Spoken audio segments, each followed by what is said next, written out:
Hi friends, it's Miss Cheryl. I hope you guys are all doing well and enjoying all that snow we have outside. I've noticed we've had quite a bit. So I have a brand new book to share with you guys since we've been learning about tubes and tunnels.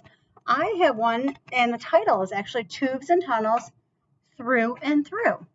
And then down at the bottom, I think this book has the author and illustrator together. It's Aaron Seagraves and Heather Baker. So remember our book time rules. Eyes are watching. Ears are listening, our voice is quiet, and our body is calm. So I'm going to go ahead and start. Here we go. Tubes and tunnels. I'm going to actually pause really quick, my friends. I'm going to move my computer so you guys can see my book really well. Here we go. When we are thirsty, we use a tube like a drinking straw to sip our milk. A glass is a tube we use to hold the milk. When we drink a glass of milk, we put our hands around the glass and sip the milk through the straw. Let's see what's next. A bird feeder is a type of tube that we use to hold seeds for birds to eat. Looks like there's two birds eating the suet. Seeds are loaded into the top of the bird feeder here, and birds eat the seeds from the holes in the bottom here. So the birds will fly up, and that's what they'll eat. It goes from top to bottom. An inner tube is a type of tube we use when we go swimming. It is filled with air that helps it float on the water or lie on top of the tube. So this little girl looks like she's in the tube, and this boy is on top of the tube. So they're just kind of floating. A snorkel is a type of tube that helps us breathe underwater. When we swim with a snorkel, the air enters into the tube above the water, and we breathe the air into our mouth below the water. Above, and then this little girl is using her snorkel as a tube below the water.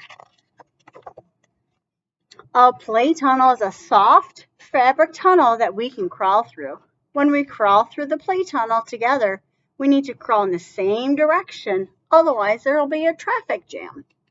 So maybe on this tunnel we would go through here and then enter or exit down here. This is Sun. Sun is behind Ben in the play tunnel. This is Ben, and Ben is in front of the tunnel. Ants make their homes by digging tunnels under the ground. The tunnels protect them from the weather and from other animals. Here are the tunnels under the ground. So this illustrator drew the pictures of the tunnels under the ground. They dig the dirt out, forms an anthill over the tunnels.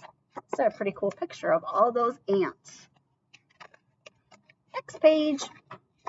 A garden hose is a long, flexible tube that helps us get water to the place where we need it. The children use a hose to wash their red wagon.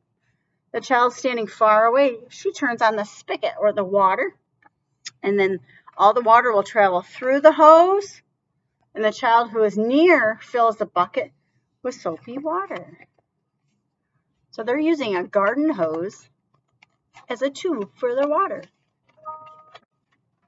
A saxophone is a type of tube that we can blow air through to create music. If you want to play a saxophone, you first blow air into the mouthpiece, and the air travels down the long tube or the body of the saxophone.